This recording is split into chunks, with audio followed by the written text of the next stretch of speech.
블랙홀은 엄청나게 거대한 질량이 한 점과 같은 작은 공간으로 집중될 때 중력이 붕괴하며 탄생합니다. 때문에 블랙홀 중심의 특이점에서는 무한에 가까운 밀도로 인해 시공간의 왜곡이 발생하고 우리가 알고 있던 물리 법칙들이 붕괴하며 엄청난 중력이 사건의 지평선을 넘어버린 것들을 다시는 그 밖으로 탈출할 수 없게 만든다고 알려졌었습니다. 과학자들은 외부의 관찰자가 블랙홀에 대해 알 수 있는 것은 질량, 전하량, 각 운동량의 세 가지 성질뿐이므로 이 세 가지의 성질을 제외하면 모든 블랙홀은 서로 구별하는 것이 불가능하다는 털없음 정리를 내놓았고, 이는 마치 사건의 지평선을 넘어간 물질들의 정보가 보존되지 않는 것처럼 보였습니다. 여기서 말하는 물리학자들이 관심을 가지고 있는 정보라는 것은 우리가 어떤 물체를 봤을 때, 예를 들어 아이 볼펜이라는 물체는 길쭉하고 검은색과 흰색이 반반 섞여 있구나 와 같이 눈으로 볼 수 있는 정보를 뜻하는 것이 아니라 양자 정보를 말하는 것입니다. 우주에 존재하는 모든 물질에는 그 물질을 이루는 양자마다 각 양자의 위치, 속도, 스핀과 같은 양자 정보가 존재하는데, 우리가 만약 나무를 태워서 숯으로 만들었다면 그 결과물인 나무가 숯이 되는 과정에서 날아간 연기, 그리고 나무를 태울 때 사용한 불의 에너지에 대한 정보까지 모두 정확히 안다고 가정했을 때 이론적으로 우리는 숯을 다시 나무로 만들 수 있습니다. 즉, 숯이 되기 전에 나무에 대한 정보는 비록 해석하기는 힘들겠지만 이 우주에서 사라지지 않았다는 뜻입니다.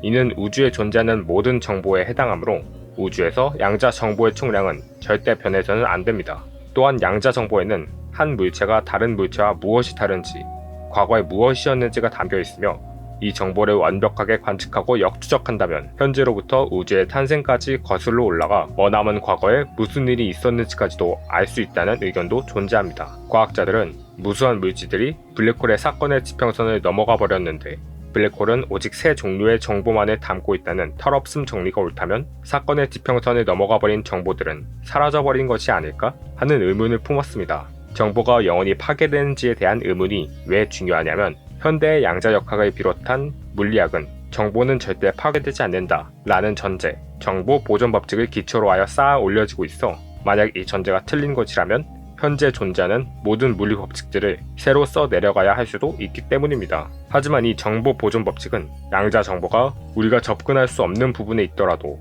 실제로 사라지지만 않았다면 문제될 것이 없으므로 관측할 수 없거나 상호작용만 불가능할 뿐, 사건의 지평선 너머일지라도 정보가 사라지지 않고 존재하고 있기만 하다면 털없음 정리는 물리학의 기반을 흔들 정도로 위험한 의견은 아니었습니다. 하지만 스티븐 호킹이 불과 30대의 나이에 발견해낸 호킹 복사는 달랐습니다.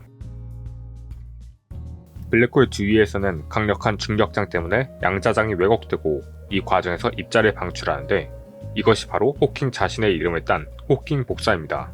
이 호킹 복사를 통해 블랙홀은 물질을 빨아들이기만 하는 게 아니라 동시에 믿기 힘들 정도의 느린 속도로 끊임없이 아주 작은 양의 질량을 잃고 있고, 그 결과 10의 67제곱년 정도가 지난 엄청난 시간 후에는 블랙홀도 소멸하기 시작한다고 합니다. 하지만 여기서 중요한 것은 블랙홀이 언젠가 죽는다는 사실이 아닙니다. 블랙홀이 호킹 복사로 끊임없이 질량을 잃으며 방출하는 입자가 빛 형태, 즉 대부분 아무런 정보를 담고 있지 않은 광자라는 점입니다. 이는 사건의 지평선을 넘어갔던 정보들이 아무런 정보를 담지 않은 광자의 형태로 점점 사라져버린다는 뜻으로 블랙홀이 정보를 파괴한다고 생각할 수 있습니다. 그리고 바로 이것이 정보의 역설이라는 심각한 문제를 불러옵니다. 이 역설에 관련되어 제시된 가설 몇 가지를 소개해보면, 첫 번째, 정보는 영원히 불가역적으로 사라질 수 있다. 이 가설은 현재 과학자들이 가장 두려워하는 것으로 지금까지 이를 몇백 년간 사실로 받아들이고 이미 그 위에 수많은 또 다른 것들을 쌓아올렸는데 그 모든 것들을 버리고 새롭게 시작해야 할지도 모르기 때문입니다. 두 번째, 정보는 사라지지 않았지만 우리가 관측할 수 없는 곳에 숨겨져 있다. 이 가설은 정보가 사라지지는 않았지만 우리가 절대 관찰할 수도 상호작용할 수도 없는 이상한 곳으로 옮겨져 있다는 이야기입니다. 이 경우 사라진 것처럼 보이는 정보들은 실제로 제거된 것은 아니므로 문제가 생기진 않겠지만 접근할 수조차 없으므로 아무 의미가 없습니다. 어쩌면 그 정보들이 블랙홀이 죽은 후에도 남아있을지도 모릅니다. 마지막으로 세 번째, 정보는 사라지지도 숨겨져 있지도 않다.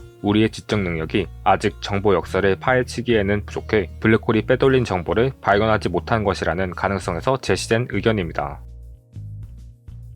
1970년대 중반 스티븐 호킹이 정보 역설을 지적했을 때 처음에 물리학자들은 이것이 큰 문제가 되지 않는다고 대수롭지 않게 여겼지만 이 역설이 가지는 의미는 시간이 갈수록 점점 중요해졌고 이 문제를 해결하지 않으면 물리학의 뿌리가 흔들릴 수 있다는 결론을 내렸습니다. 결국 1997년 스티븐 호킹과 킵손 등은 정보가 우리 우주에서 영원히 사라질 수 있다는 주장을, 존 프레스킬과 레너드 서스킨드는 정보는 사라지지 않고 우리 우주로 다시 새어나온다고 주장하며 백과사전을 걸고 내기했고, 수많은 물리학자들이 이 내기의 승자를 결정하기 위해 연구에 뛰어들었으며 그 과정에서 수많은 참신한 아이디어와 가설들을 탄생시켰습니다. 스티븐 호킹이 당시 이 정보 역설의 해결책으로 강하게 지지했던 가설은 정말 특이한데, 그것은 바로 일반 상대성 이론을 약간 개조한 아인슈타인 카르탕 이론입니다. 이 이론에 따르면 회전하는 블랙홀이 이렇게 마치 우리가 흔히 알고 있는 웜홀처럼 새로운 우주를 탄생시킨다고 합니다. 즉, 사건의 지평선을 넘어간 정보들은 더 이상 우리 우주에 존재하는 것이 아니라 새로운 우주로 가버렸기 때문에 우리는 영원히 그 정보들에 접근할 수 없겠지만 정보가 사라지지는 않는다는 내용입니다. 이와 대립하는 가설은 사건의 지평선을 넘어간 정보들이 호킹 복사로 방출되며 사라지는 것이 아니라 호킹 복사 그 자체에 각인되어 있으므로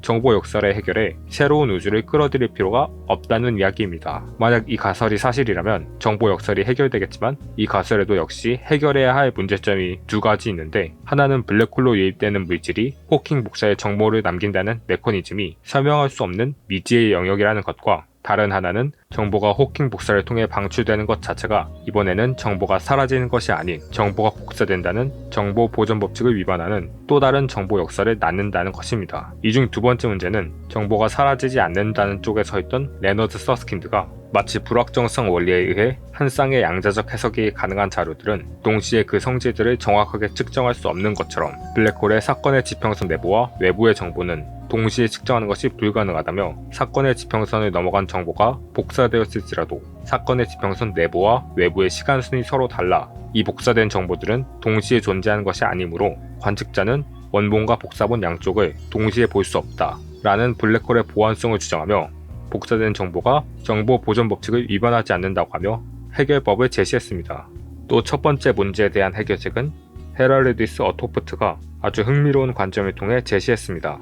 그는 사건의 지평선을 통해 넘어간 물질들에 대해 세심하게 계산해본 결과 그 물질들이 사건의 지평선을 넘어가는 것이 아니라 자신들이 통과하는 부분을 왜곡시켰고, 이 왜곡들이 호킹 복사가 사건의 지평선을 빠져나가며 영향을 받아 정보를 가지고 나갈 수 있게 해준다고 주장했습니다. 즉 2차원인 사건의 지평선 표면에 마치 암호화된 것처럼 양자 정보가 저장된다는 뜻이었죠. 이 아이디어의 놀라운 점은 그의 의견이 정보 역설을 해결하기 위한 수단 중 하나에서 멈춘 것이 아니라 이 이론을 3차원에 해당하는 블랙홀의 중력과 블랙홀의 양자 역학적 성질이 중력을 포함하지 않는 2차원에 해당하는 사건의 지평선에서의 상호작용으로 충분히 설명될 수 있다는 아이디어를 확장하는 과정에서 어쩌면 우리가 살고 있는 관측 가능한 우주의 경계도 3차원 사물에 대한 정보가 2차원 표면으로 암호화된 것은 아닐까라고 생각하게 만들었고, 이는 우주 전체가 홀로그램일 수도 있겠다는 가능성에까지 도달했다는 점입니다. 레너드 서스킨드는 이 아이디어를 받아들여 이를 자신이 창시한 끈 이론에서 홀로그래피 이론으로 발전시킵니다. 하지만 사건의 지평선에 저장된 정보들이 호킹 복사와 어떤 방식으로 관련되어 있는지에 대해서는 계속해서 여러 의견이 제시되고 있었는데,